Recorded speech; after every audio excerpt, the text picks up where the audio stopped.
누가복음 12장 35절 48절인데요. 38절 42절 두 절 있습니다. 누가복음 12장 38절 42절 깨어있는 종 신실한 청지기입니다. 누가복음 12장 38절 같이 읽습니다. 주인이 만일 2경에 오거나 3경에 올 때에 그들이 그렇게 하고 있는 것을 보면 그 종들은 복이 있도다. 42절 주께서 이르시되 그런즉 자기 주인으로부터 그의 집안 사람들을 넘겨받아 다스리며 제때에 그들에게 그들 목에 양식을 나눠줄 신실하고 지혜로운 청지기가 누구냐. 오늘은 깨어있는 종 신실한 청지기입니다. 주님께서 말씀을 하시는데 베드로가 41절에 질문을 해요.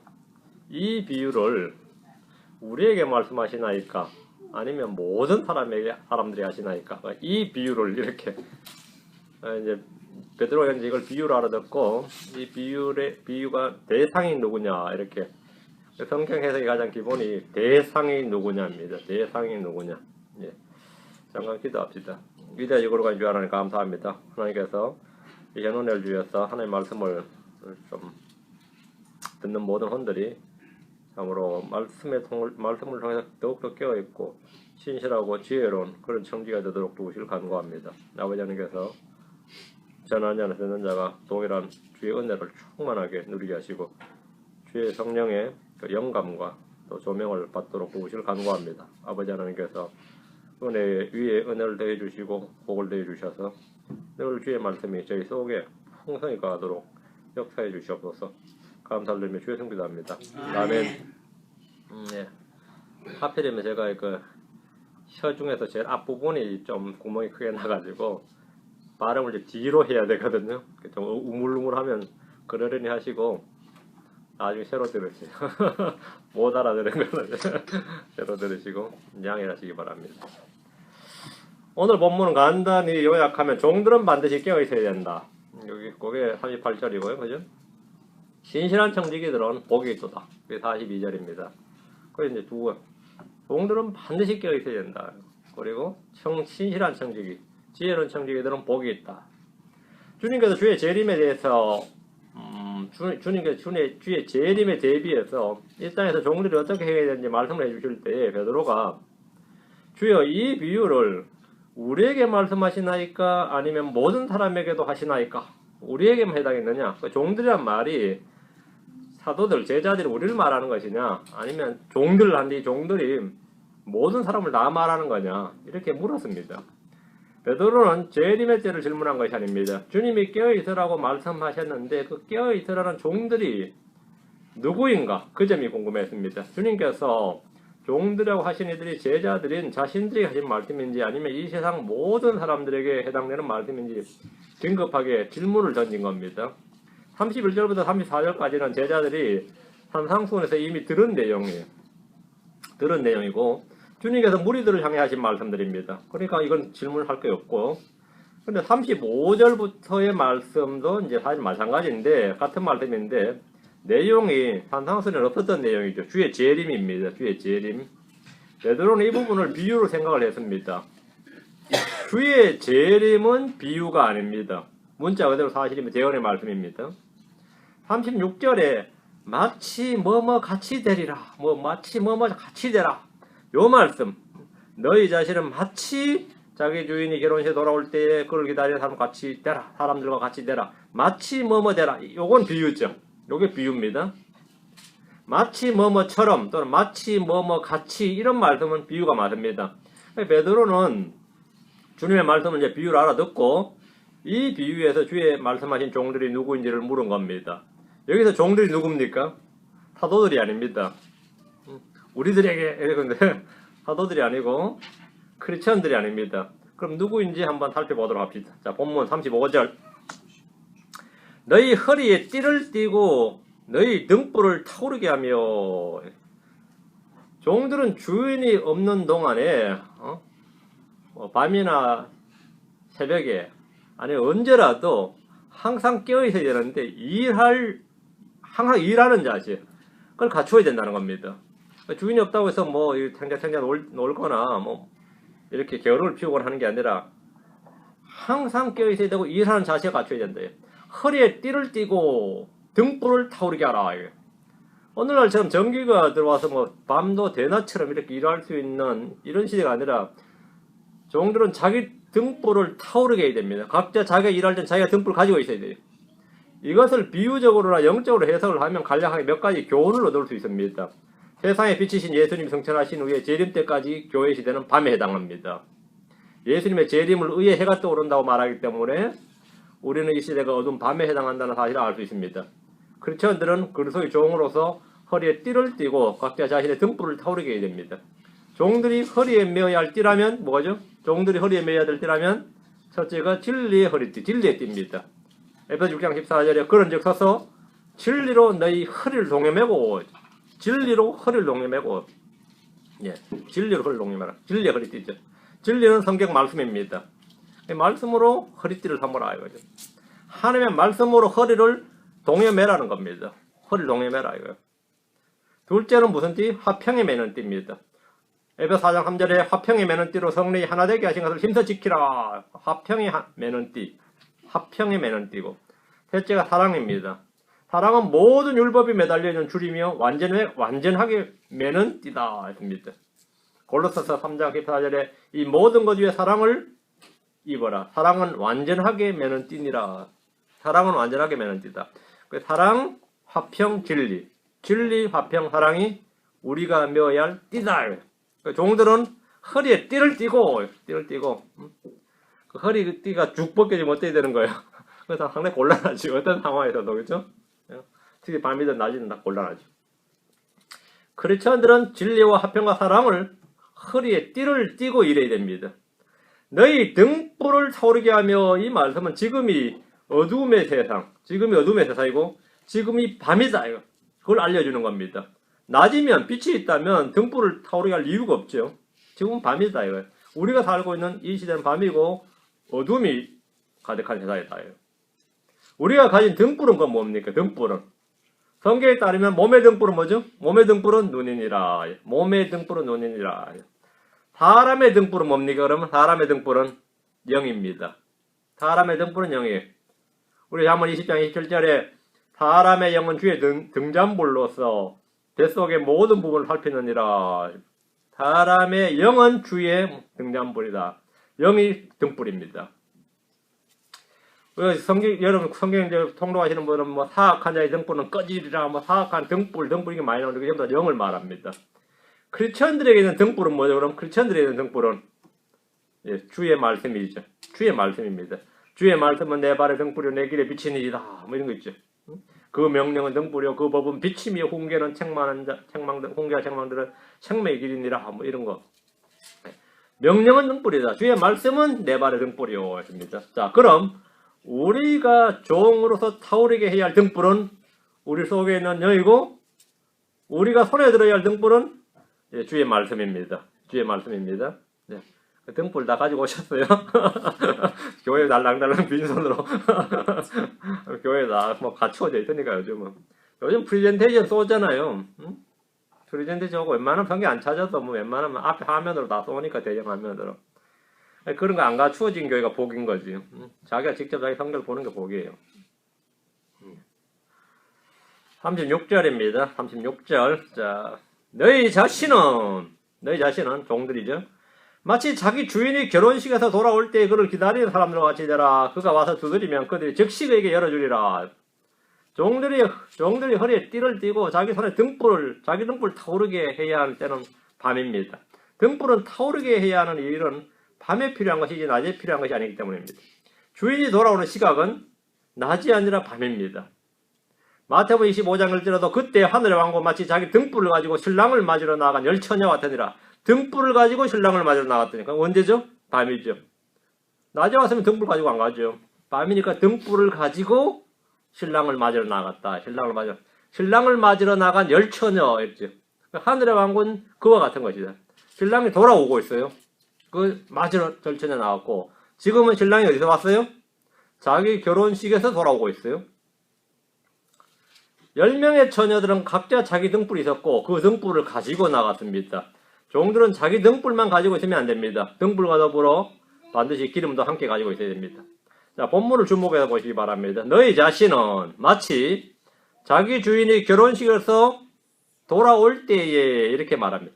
결혼식에서 돌아온다. from the wedding입니다.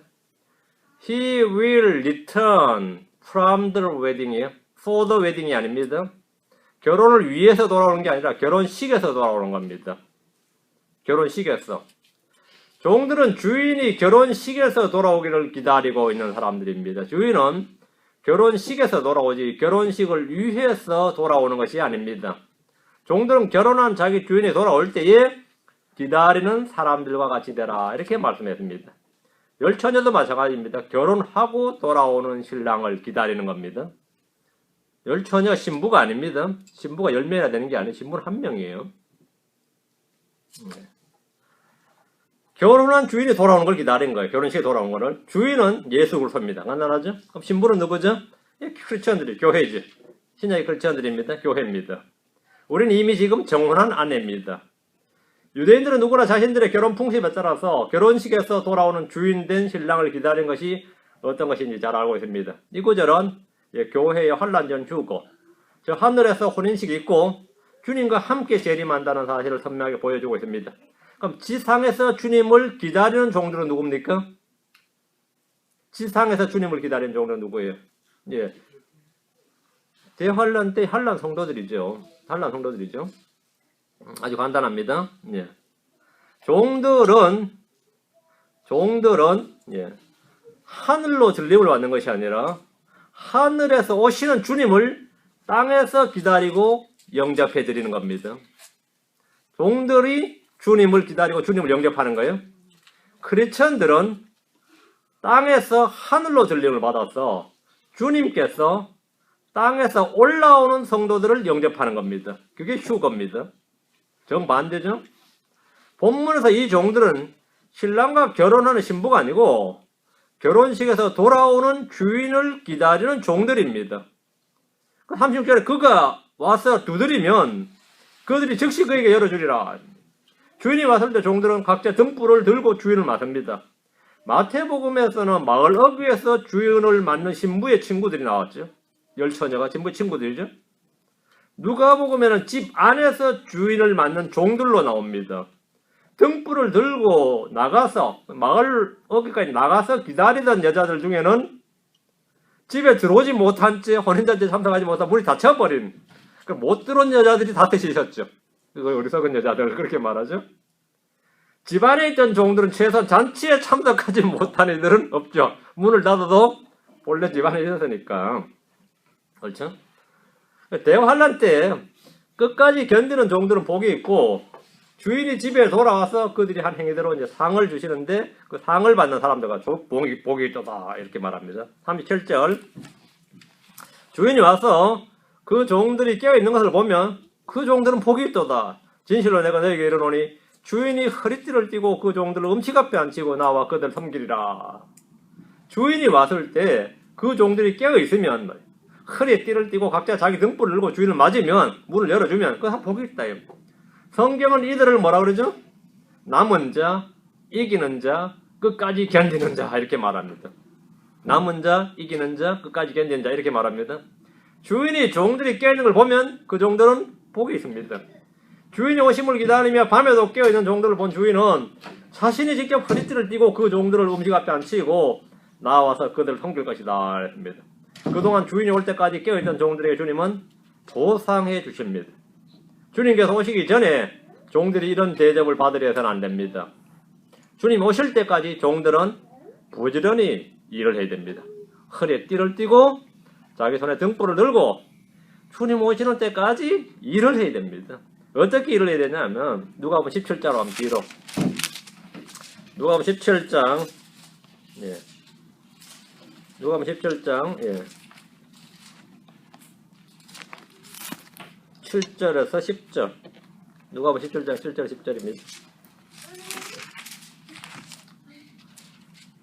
예. 그런데 너희 중에 누구에게 밭을 갈거나 가축을 치는 종이 있으면 그가 밭에서 올 때 그가 즉시 그에게 이르기를 와서 앉아 음식을 먹으라 하겠느냐. 도리어 그에게 이르기를 내가 저녁을 먹도록 준비하고 또 띠를 띠고 내가 먹고 마실 때까지 나를 섬기며 너는 그 뒤에 먹고 마시라 하지 아니하겠느냐.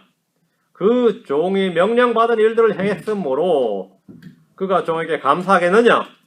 나는 아니라고 생각하노라. 이와 같이 너희도 명령받은 그 모든 일들을 행한 뒤에 이르기를 우리는 무익한 종이니이다. 우리는 해야 할 우리의 의무를 하였나이다 하라 하시니라. 예. 지금 이게 현 시대에 우리가 종들로 자세죠. 이것이 이 땅에서 우리가 종으로서 해야 될 자세고 우리가 해야 할 말입니다. 주님은 계속 일을 하라고 하실 뿐 아니라 명령받은 일을 했다고 해서 감사하지 않는다. 우리는 우리에게 주어진 길과 달려갈 길을 마친 후에 칭찬받고 인정받으려 해서는 안 됩니다. 영광과 존귀를 받으려 해서도 안 됩니다. 우리는 무익한 종이니다. 우리는 해야 할 우리의 의무를 하였나이다. 이것이 우리의 고백이고 간증일 뿐입니다. 이게 우리가 해야 될 말이에요. 우리가 한 일과 수고는 결코 헛되지 않습니다. 주 안에서 어떤 일도 헛된 것이 없습니다. 하나님 불의하지 아니하셨어. 우리가 모든 수고에 대해서 합당한 보상을 주십니다. 그러나 우리는 하나님에 대해서 어떻게 말해야 되는가요? 우리가 해야 될 말. 주님이 미리 해야 할 말을 우리 마음에, 우리 입에 담아주셨어요. 우리는 무익한 종입니다. 우리는 해야 할 우리의 의무를 하였나이다. 이렇게. 근데 하늘에 가서 딴소리하면 아마 상당히 날까봐지. 가르쳐준 대로 말은 안 하고. 정말 고생했습니다, 주님. 제가 생각해도 진짜 제가 인생이 남들과 달랐다느니 뭐 이러면 곤란하죠. 이렇게 말하라고요. 모범답안입니다. 종들이 자기가 해야 할 일을 한 것은 자기가 해야 할 일을 한 것을 자랑하는 것은 참 웃기는 일입니다. 당연한 일입니다. 고린도전서 15장 10절에 사도 바울은 내가 그들 모두보다 더 많이 수고하였으나 내가 아니 오직 나와 함께 하신 하나님의 은혜로다 이렇게 했습니다. 자랑할 일이 있으면 주를 자랑하고 주의 은혜를 드러내야 됩니다. 내가 아니요 나와 함께 하신 하나님의 은혜로다. 내가 일을 안 했다는 게 아니라 내가 그들 모두보다 더 많이 수고하였으나 더 많이 일했으나 말이에요. 더 많이 일했으나 일 많이 했죠 정말. 초림때 예수님은 제자들의 발을 씻어주시며 섬기셨고 사람들을 섬기러 오셨습니다. 우리는 주님이 오시는 날까지, 주님 가신 후부, 성천 후부터 지금까지 오시는 날까지, 우리 주님 오시는 그날까지 종으로서 그분을 섬겨야 됩니다. 주님이 오시면 왕가제의 사장으로서 그분과 함께 통치할 겁니다. 자, 12장으로서 38절. 주인이 만일 2경에 오거나 3경에 올 때 그들이 그렇게 하고 있는 것을 보면 그 종들은 복이 있도다. 주님이 오실 때까지 주께서 허리에 띠를 띠고 깨어있는 종들을 볼 때 그 종들은 복이 있습니다. 주님이 그들을 섬기십니다. 문제는 주인이 언제 올지 알 수 없다는 겁니다. 언제 올지 알 수 없으니까 항상 깨어서 섬겨야 되는 거죠. 우리는 아무도 그 날과 그 시각을 알 수가 없습니다. 주인이 만일 2경에 오거나 3경에 올 때라고 하시는데 이것도 확실한 시각이 아니라 예를 든 시각입니다. 주님께서 만일 구약의 밤 시간은 12시간이죠. 낮이 12시간, 밤이 12시간. 12시간씩 나눠가지고 저녁 6시부터 아침 6시까지를 3경으로 세수로 나옵니다. 4시간씩. 3경으로 이렇게 나누어가지고 3경은 새벽 2시부터 아침 6시까지. 이걸 이제 3경이라고 그랬습니다. 3경. 그래서 초경을 해질 때부터 10시까지, 6시부터 10시까지가 되는 것이고요. 2경은 오후 10시부터 2시까지, 오전 2시까지. 3경은 오전 2시부터 해 뜰 때까지. 이렇게 됩니다. 그러나 로마 시각은 이와 달리 밤을 4경으로 4등분을 해가지고 3시간씩입니다. 그래서 1경은 오후 6시부터 9시까지. 2경은 9시부터 12시까지. 3경은 12시부터 새벽 3시까지. 4경은 새벽 3시부터 6시까지. 아침이죠. 누가복음 이방인의 단위를 따랐기 때문에 주님이 말씀하신 이 시각은 저녁 9시부터 새벽 3시까지입니다. 주인이 어느 시각이 오든지 종들이 허리에 띠를 두르고 손에 등불을 들고 깨어있다면 그 종들이 복이 있다는 겁니다. 마가복음 앞으로 13장 34절 35절 마가복음 13장 34절 35절 사람의 아들은 마치 자기 집을 떠나 멀리 여행을 할 때에 자기 종들에게 권위를 주어 각 사람에게 일을 맡기고 문지기에게 깨어있으라고 명령하는 어떤 사람과 같나니 그러므로 너희는 깨어있으라. 집 주인이 어느 때 올지 저물 때일지 한밤중일지 나굴 때일지 아침녘일지 너희가 알지 못하느라. 4등분으로 나눴죠. 4등분으로 저물 때일지 하면 6시부터 9시까지 이렇게 한밤중은 9시부터 12시 다굴 때는 12시부터 3시, 다음은 3시부터 6시 이렇게, 아침녘 하면 3시부터 6시 이렇게. 그가 갑자기 와서 너희가 자는 것을 보지 않도록 하라. 깨어있어라. 내가 너희에게 말한 것은 모든 사람에게 말한 것이니라. 주님 이렇게 말씀하셨습니다. 주님은 종들에게 집주인이 어느 때 올지 알지 못한다. 이 말을 도둑이 언제 올지 알지 못한다. 알지 못하는 것이다. 이렇게 비유로 말씀하셨습니다. 예수님은 밤의 시각을 이렇게 넷으로 이렇게 나누는데, 방금 말씀대로 저녁 저물 때는 저물 때, 밤중, 다굴 때, 아침적이죠. 우리는 주님의 재림이 언제쯤인지 대략은 알 수 있습니다. 말라기 4장 2절에 따르면 주님을 의의 해라고 하셨습니다. 베드로후서 1장 19절에 따르면 새벽별이라고 합니다. 새벽별까지. 그 의의 해 새벽별이니까 어떻게 되죠? 아침녘이죠. 아침녘이죠. 날이 새어 샛별이 마음속에 떠오를 때까지 이렇게 말하니까 주의 오시는 때가 언제쯤인지는 알 수 있는 거죠. 이건 휴거일 때가 아닙니다. 휴거일 때가 아니고 재림을 말한 겁니다. 지상 재림의 때예요. 휴거 때가 이야기가 아니고. 자, 다시 누가복음 12장 합니다. 39절. 이것을 알지니 곧 그 집 주인이 만일 도둑이 몇 시에 오는 줄 알았더라면 깨어있어 자기 집이 뚫리지 않게 하였으리라. 이분은 참 역설적인 말씀입니다. 앞절과 정반대죠. 앞절에서 종들은 집에 있고 주인이 몇 시인지 예고 없이 돌아오는데, 지금 39절은 어떻게 됐죠? 집주인은 집에 있고 도둑이 예고 없이 들어옵니다. 그렇죠. 그럼 여기서 집주인은 누구이고 몇 시에 올지 모르는 도둑은 누굽니까? 이 39절에서 38절까지 집주인은 예수님이었죠. 그 집주인 밖에서 이제 돌아오는 거잖아요. 그 뭐 어려운 것도 없고 종들도 어려움이 없어요. 뭐 이해하는데 전혀 지장이 없는데, 39절에서 이것을 알지니 곧 그 집 주인이 만일 도둑이 몇 시인 줄 알았더라면, 여기서 집주인이 예수님이라면 예수님께서 도둑이 몇 시인지 알지 못해가지고 이건 좀 말이 안 되죠. 이제 전혀 그거는 말이 안 되잖아요. 그건 뭐 비유니까 이래버리면 이제 뭐 되는데, 이 본문은 정반대 이야기예요. 35절부터 37절까지 집주인은 예수님이시고 종들은 주의 재림을 기다리는 환난 성도들입니다. 38절, 지금 38절에서는 39절에서는 반대로 집주인은 이 세상의 통치자인 마귀고 갑작스럽게 도둑처럼 이 세상에 오시는 분은 주 예수님이십니다. 이 구절은 굉장히 역설적인, 아주 역설의 극치인 구절입니다. 마귀가 이 세상이란 집의 주인이고 예수님께서 예고 없이 들이닥치는 도둑이라니 정말 이상한 말씀이 아닐 수가 없는데, 주님은 자신을 강도로 도둑으로 비유하신 적이 있습니다. 주님은 사람들에게도 도둑으로 여겨졌습니다. 마태복음 12장 29절에 보면 사람이 먼저 강한 자를 결박하지 않고서 어떻게 강한 자의 집에 들어가 그의 재산을 노략하겠느냐. 결박한 뒤에야 그가 그의 집을 노략하리라. 강한 자를 노략한다. 강한 자의 집에 들어가서. 누가요? 예수님이. 주님이 깡패입니까? 주님 깡패요? 주님은 강한 자를 결박하고 강한 자의 집에 들어가서 그의 재산을 노략하고 그의 집을 노략하신다. 노략하신다 했습니다.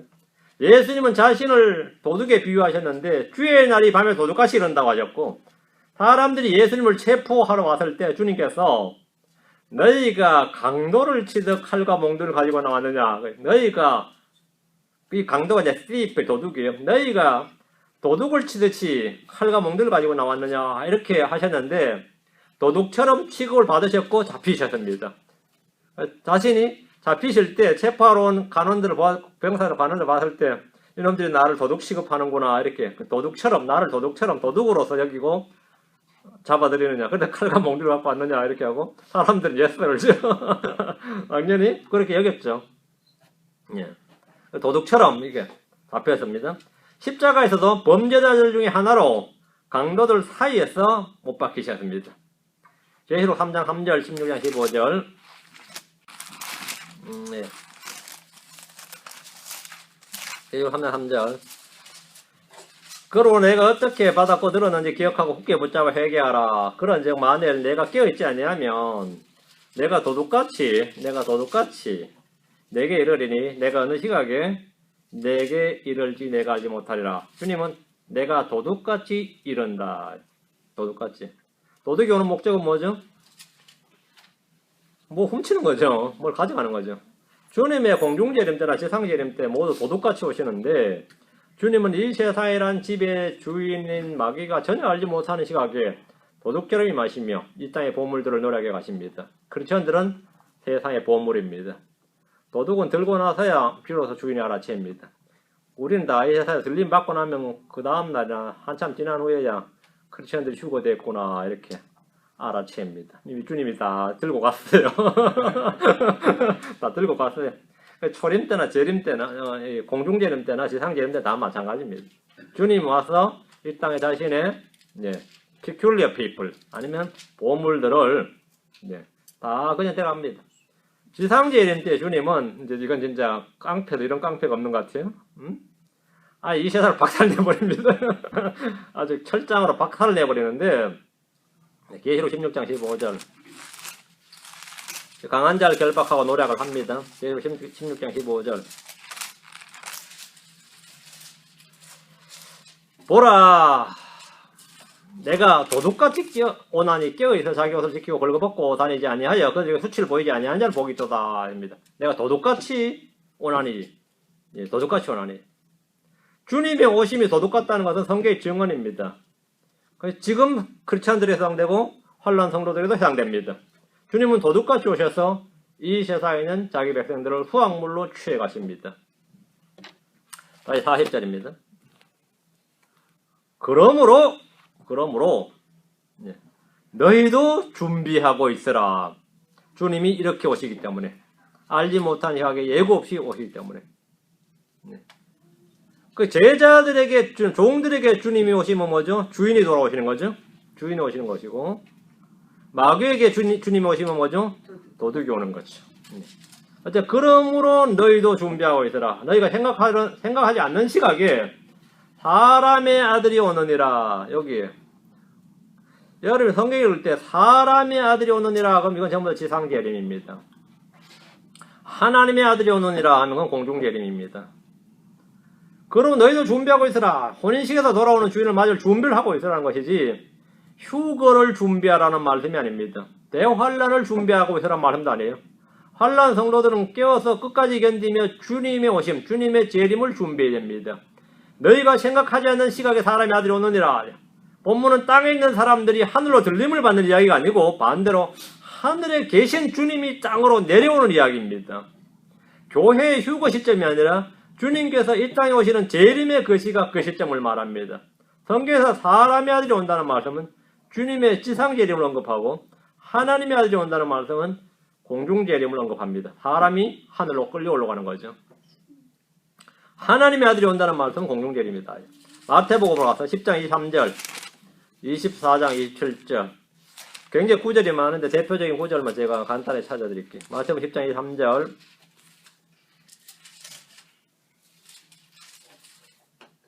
그러나 그들이 이 도시에서 너희를 핍박하면 너희는 다른 도시로 도망하라. 진실로 내가 너희에게 이르노니 너희가 이스라엘의 도시들을 다니기 전에 사람의 아들이 오리라. 사람의 아들이 오리라. 사람의 아들이요. 대환란 때 증인들은 핍박을 받아 피하면서 왕국복음을 전하다가 이스라엘의 도시들을 다 다니기 전에 주의 재림을 왔습니다. 그리고 이 구절은 오늘 선교사들이 지상 땅 끝까지 복음을 다 미종족을 다 전도해 온다 그 이야기하고는 전혀 상관없는 이야기입니다. 전혀 그와 해당상이 없는 이야기. 교회 선교 사역을 말하는 게 아닙니다. 물론 이런 구절 들고 와서 열심히 전도하는 건 좋은데 하는 본문 자체는 그 이야기는 아닙니다. 24장 27절 근데 말씀을 이제 그냥 다 이것이 나한테 주는 말씀이려니 하고 받으면 받는 건 어쩔 수 없는 이야기고요. 그렇다고 해서 그게 진리가 되는 건 아니죠. 말씀 24장 21절 번개가 동쪽에서 나서 서쪽까지 번쩍이는 것 같이 사람의 아들이 오는 것도 그리하리라 하면서 바로 28절에 뭐죠? 사람이 또 어디든지 사체가 있으면 거기로 독수리들이 함께 모여들리라. 아마겟돈 전쟁 이야기죠. 사람의 아들이 오리라 이거면 그거는 지상재림이에요. 아마겟돈 전쟁과 주의 날이 지금 함께 나옵니다. 이 구절은 교회의 휴거와 관련된 말씀이 전혀 아닙니다. 교회 휴거는 이런 거 아닙니다. 다시 누가복음 가서 12장으로 갑니다. 41절 그때 베드로가 그분께 이르되 주여 이 비유를 우리에게 말씀하시나이까 아니면 모든 사람에게도 하시나이까 하니 주님의 말씀을 듣고 있던 베드로는 주님께서 이 비유를 자신들에게 말하는지 모든 사람에게도 하는 말인지 확인을 물었어요. 확인차 물었습니다. 이 말씀은 누구에게 하는 말입니까? 이렇게 묻고 그 대상을 확증하는 것이 성경 해석의 가장 기본입니다. 오늘날 대부분의 크리스천들이 아무 거지나 자신에게 적용을 해서 해석하는 사람들은 성경을 왜곡하는 겁니다. 성경을 왜곡하는 거죠. 그걸 이제 주로 큐티한다. 아무 거를 갖고 와서 이제 오늘 내게 주시는 이 말씀은 뭔가, 오늘 내게 주시는 교훈은 뭔가, 뭐 주로 이런 식이죠. 이 구절의 정확한 답은 마가복음 13장 37절에 있습니다. 깨어있으라, 내가 너에게 말하는 것은 모든 사람에게 말하는 것이니라 하시니라. 누구에게 말했다고요? 모든 사람에게 하시는 말이니라 하니까 대상은 제자들이 아니라 모든 사람입니다.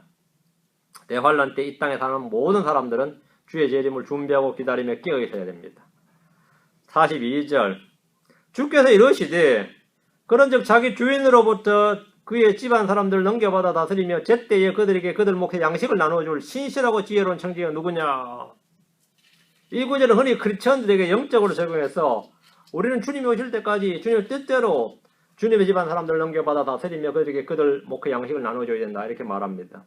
교회는 믿음의 가족이고 하나님의 집안 사람들입니다. 크리스천을 가지고 믿음의 가족, 하나님의 집안 사람들 가지고. 고린도전서 4장 1절과 2절에 보면 사람이 마땅히 우리를 그리스도의 사역자요 하나님의 신비들을 맡은 청지기로 여길지어다. 또한 청지기들에게 요구되는 것은 신실한 사람으로 드러난 것이니라. 사역자들이 청지기다. 지금 우리가 신실한 청지기로 일하면 주님과 함께 천년 동안 통치자로 다스립니다. 대환란 때 신실한 청지기로 일하는 사람들은 역시 주님께서 고구를 다스릴 권세를 주십니다. 43절입니다. 그의 주인이 올 때 그가 그렇게 하고 있는 것을 보면 그 종이 복이 있도다. 진실로 내가 너에게 이르노니 주인이 그를 자기의 모든 소유를 맡을 치리자로 삼으리라. 복이 있죠. 그러니까 그의 주인이 올 때에란 말씀도 이 지상시해림을 말합니다. 지금 본문은 대환란에서 끝까지 견디는 자들, 남은 자들, 이기는 자들에 대한 말씀입니다. 주님 오실 때 자기 집안 사람들을 다스리며 제때 먹을 것을 나누어주는 종들은 복이 있습니다. 신실한 청지기가 받는 복이 주인이 그를 치리자로 삼는 겁니다. 주인이 돌아오면 신실하고 지혜로운 청지기들을 하늘의 왕국에서 치리자로, 통치자로 삼으십니다.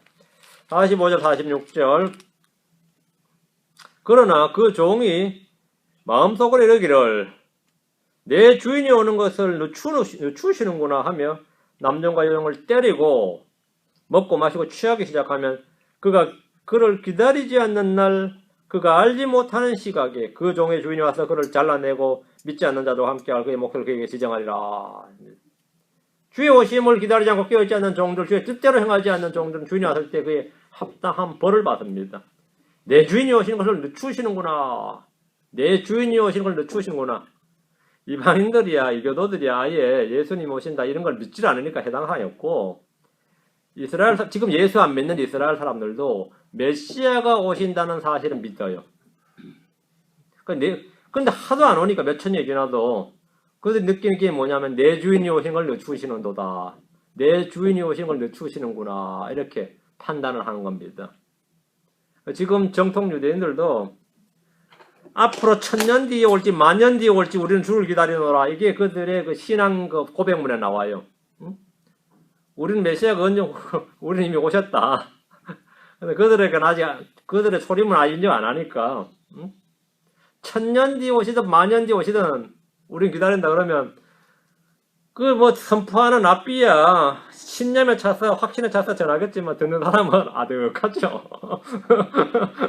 아득하잖아요. 아브라함 때부터 지금까지 말이에요. 몇천 년이 지났냐 이거.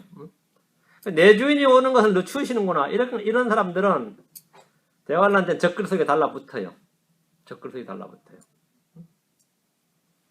그러니까 이제 또 이렇게 패고 먹고 마시고 취하고 패고 뭐 이런 게 나오는 거죠. 그럼 주님께서 그들 잘라내고 뭐라고? 믿지 않는 자들과 함께 그의 몫을 그에게 지정하리라 이렇습니다. 그런 내 주인이 오는 걸 늦추시는구나. 이런 종들의 판단은 그가 알지 못하는 시각에 주인이 나타남으로 끝이 납니다. 사람에게 재앙은 닥치는 순간까지 항상 늦고 더딘 것처럼 보입니다. 재앙이란 그래요. 문 밖에 있을 때까지 문 밖에 있으나 뭐 백리 밖에 있으나 천리 밖에 있으나 똑같아요. 딱 당할 때까지 똑같다고. 그래서 문제죠. 점점 가까이 올 때 점점 더 강하게 느끼면 뭐가 되는 거죠? 그러면 예고 없이란 말이 없죠. 예고가 있는 거죠. 재앙이 천리 밖에 있다가 백리까지 오면 10배 정도 진동이 더 오고 10리까지 오면 더 오고 바로 앞에까지 더 오면 얼마나 좋겠어요. 근데 안 그렇잖아요. 누가 그래요? 뭐 내일 일까지는 필요 없고 3초, 5초 정도 앞에 일만 알아도 뭐 자동차 사고 날 일은 없다 그래요. 그렇죠. 3초면 충분하거든요. 3초면. 그래서 3초가 안 된다. 3초가 하면서 그냥 부딪히는 거예요. 하면서. 대부분 다 사고는 그런 거죠. 재앙은 닥치는 그 자기 몸에 닥친 순간까지 항상 늦고 더딘 것처럼 보입니다. 그러나 닥치고 오면 그렇게 빠를 수가 없어요. 닥치고 보면. 그러니까 주인이 없을 때는, 안 올 때는, 뭐 4,000년 전, 3,000년 전, 2,000년 전, 뭐, 하지란, 내일 주님이 오신다며 말이야. 어제나 4,000년 전에 똑같은 거예요, 그 사람은. 근데 주인이 와버리면 그 사정이 다르죠. 그렇게 빠를 수가 없는 거예요. 왜 이리 일찍 오셨나일까? 그러면, 이거 어제까지면 해도 왜 이렇게 안 오시냐고 그러다. 그런 거죠.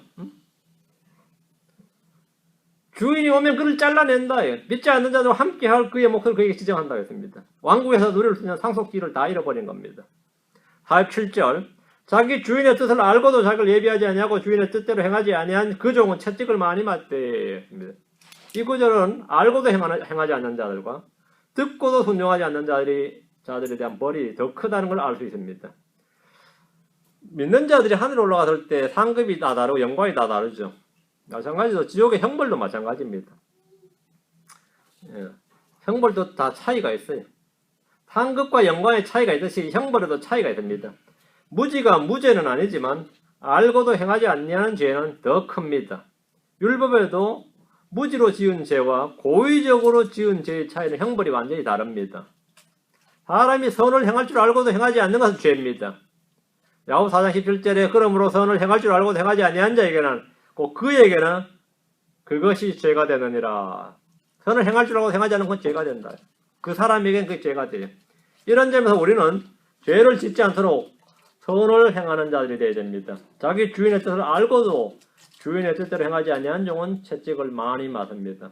우리는 많이 아는 것을 기뻐하고 자랑할 수 있지만 그만큼 행하지 않을 때 벌을 받을 것, 벌 역시 그만큼 더 커집니다. 48절입니다. 알지 못하고 채찍 맞을 일들을 한 자는 적게 맞으리라.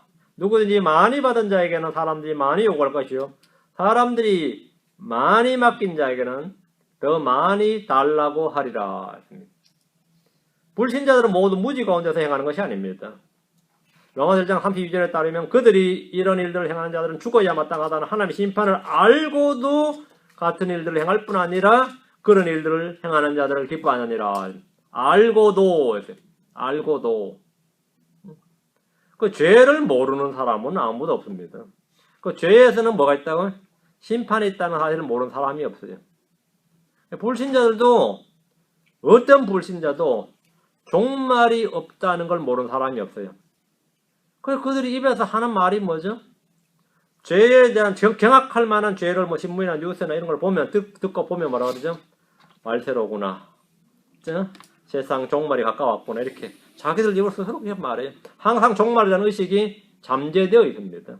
그럼 저는 몰랐습니다. 그러면 주님이 네 입으로 말을 몇 번 했는데 그러면 네가 네 입으로 몇 번이나 그런 말을 했는데 그런 몰랐다는 말이 나오냐요. 그런 건 없다 이거예요. 천벌을 받을 놈들 막 이렇게 욕하잖아요. 천벌이 있다는 걸 다들 알아요. 천벌이 있다는 걸 안다고 스스로. 그 성경 한 번도 안 읽은 사람도 다 알아요. 그 성경에서 하는 말이 하나님의 심판을 알고도 이래서 하나님의 심판을 알고도 천벌이 있다는 것도 알고 이 지옥 갈 놈 그러죠. 지옥이 있다는 것도 알고 지옥을 모르는 사람이 없어요. 안 믿는 사람은 있어도 모르는 사람은 없어요. 불신자들도 양심이 있고 생각이 있고 본성에 속한 법이 있습니다. 법이 있어요. 그래서 아무도 핑계하지를 못합니다. 아무도 핑계. 주의 선물을 받은 종들은 그것들로 섬기는 일을 해야 됩니다. 우리는 모두 주님 앞에서 회개복을 해야 하리라. 회개복해야 됩니다. 지금 다시 본문 48절. 누구든지 많이 받은 자에게는 사람들이 많이 요구할 것이요 사람들이 많이 맡긴 자에게는 더 많이 달라고 하리라. 하나님께 많이 받은 자들은 은사를 자랑하지 말고 그것을 어떻게 사용했는지를 생각해야 됩니다. 그걸 어떻게 사용했는지 중요한 건 그겁니다. 어떻게 벌었는지보다 더 중요한 게 어떻게 사용했는지입니다. 어떻게 사용했는지. 사람들은 많이 받은 자에게 더 많이 요구합니다. 많이 맡긴 자에게 더 많이 달라고 요구합니다. 이거 미국 속담에 그런 거 있죠. Great power comes with great responsibility. 그런 거 있죠. 큰 힘, 큰 저거는 이제 큰 책임 동반된다. 아니면 함께 온다. 그 재능을 많이 받았든지 뭐 하여튼 뭘 많이 받았든지 그런 건 전부 책임이 동반된다는 거예요. 지금 아마 미국의 소아마비 같은 게 그런 게 거의 유럽이나 미국이나 이쪽에서는 거의 퇴치된 질병으로 있어요. 아직 아프리카 같은 데 많아요. 근데 그게 주사기로 말이죠. 진짜 서너 방울만 그 사람이 서너 방울만 그 소아마비 환자가 맞으면 해결되는 질병입니다. 그게.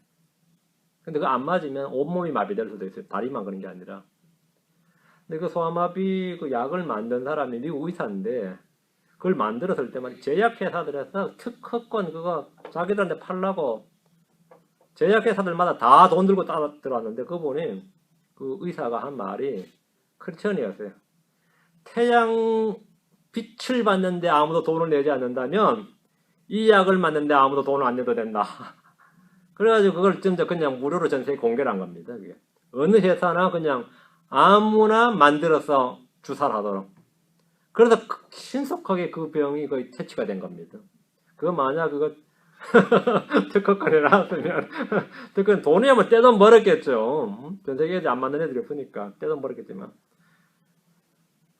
자기가 그런 걸 개발했다면은 그건 같이 나간다 이거예요. 같이 그게 참 위대한 정신이죠. 위대한 정신이죠. 이 말의 기원이 오늘 본문 말씀이에요. 많이 주어진 자에게, 많이 받은 자에게. Much is given, much shall be required. 많이 받으면 많이 요구된다. 많이 주어진 자는 많이 요구된다. 많이 받은 자에게는 많이 요구할 것이요. 많이 맡긴 자에게는 더 많이 달라고 하리라. 그게 책임감과 되는 그게 청직입니다. 내가 주님께 받은 것을 가지고 주님의 일을 하는 겁니다. 많이 받았다요. 그러면 나누면 됩니다. 나누면 돼요. 우린 주님 앞에서 전부 다 깨어있는 종, 신실한 청지가 되어야 됩니다. 깨어있는 종, 신실한 청지가 되어야 됩니다. 오늘 본문의 교리적 의미를 정확히 알고 그 교리적 의미를 파악을 한 후에 현재 우리에게 자신의 말씀, 언제 우리에게 청지기에 대한 말씀은 자신에게 어플리케이션, 적용을 시키면 됩니다. 네. 오늘 여기까지 합시다. 기도합시다. 위대하신 거룩한 주 하나님 감사합니다. 주님께서 은혜와 복을 주셔서 오늘 선포한 말씀을 성도들 모두가 마음에 깊이 간직하고 또 깊이 생각해보고 또 주님의 오심에 대해서 또 재림 신앙에 대해서 또 저희들 더욱더 깨어있도록 해주시기 바라며 주님의 오심을 저희가 간절히 사모하고 또 그때까지 저희가 선한 종으로서 지혜롭고 신실한 청지기로서 그렇게 살아갈 수 있도록 은혜를 베풀어 주시기를 간구합니다. 저희가 주님께서 많은 것을 맡기신 줄로 압니다. 저희가 많은 것을 줄 수 있는 그런 성도를 되도록 도와주십시오. 감사를 드리며 주의 성기도합니다. 아멘.